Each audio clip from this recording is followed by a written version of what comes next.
Bonjour, dans l'épisode précédent, je t'ai raconté comment Ulysse, déguisé en mendiant, est entré dans son propre palais. Il y a vu l'arrogance des prétendants, le mépris, les humiliations, et il les a encaissés. Il a observé, et maintenant, la reine a demandé à le voir. Épisode 52, la reine et le mendiant.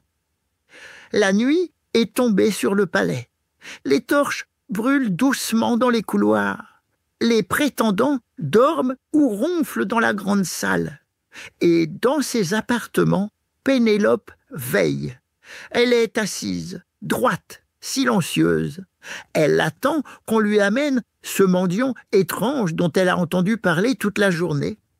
Il a été insulté par les prétendants, dit-on, mais il n'a pas crié.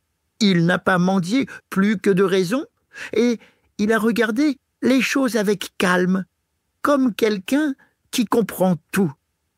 La porte s'ouvre. Les servantes font entrer le vieil homme, Ulysse. Il baisse les yeux et avance lentement, puis s'incline devant la reine. Pénélope lui dit « Vieil homme, on me dit que tu viens de loin, que tu as souffert, que tu n'as rien, mais que tu portes en toi un regard qui a tout vu. » Ulysse reste silencieux une seconde, puis il répond, la voix voilée. « Reine de ce palais, j'ai erré sur les mers. J'ai vu des îles maudites, des bêtes qui parlent, des dieux qui punissent. J'ai perdu mes compagnons un à un, mais j'ai survécu et gardé l'espoir d'arriver un jour ici. » Pénélope le fixe. Quelque chose en elle vacille. Elle dit « Tu parles comme un homme qui en sait beaucoup. Dis-moi, tu n'aurais pas croisé un roi disparu, un homme que l'on appelait Ulysse ?» Un lourd silence s'installe. Ulysse hésite. Il pourrait tout lui révéler, mais il sait qu'il doit attendre. Alors, il répond « Oui, je l'ai croisé. Il était vivant. Il se battait encore pour rentrer. Je l'ai vu déterminé, droit, fidèle. » Pénélope détourne les yeux.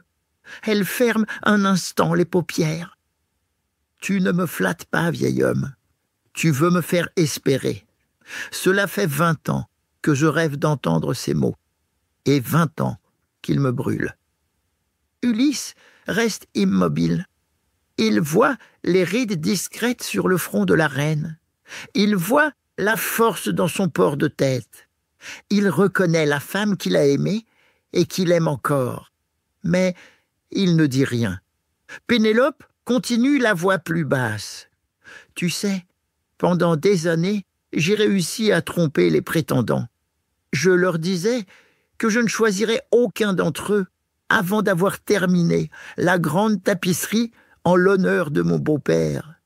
Le jour, je tissais, et la nuit, je défaisais mon ouvrage. » Elle laisse échapper un souffle bref, presque un rire amer.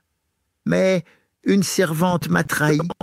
Ils ont découvert ma ruse, et j'ai dû finir la tapisserie. Et maintenant, ils veulent une réponse. » Elle redresse la tête et dit « Alors, j'ai inventé une autre épreuve, une dernière. Demain, je leur dirai qu'ils devront tendre l'arc d'Ulysse et tirer une flèche à travers 12 haches alignées. Celui qui y parviendra pourra me demander en mariage. » Ulysse hoche la tête lentement. Il comprend que c'est le moment qu'il attendait. Dans le prochain épisode, je te raconterai comment les prétendants vont tenter l'épreuve et comment un simple mendiant va enfin se lever pour prendre l'arc d'Ulysse. Alors, abonne-toi vite à mon podcast.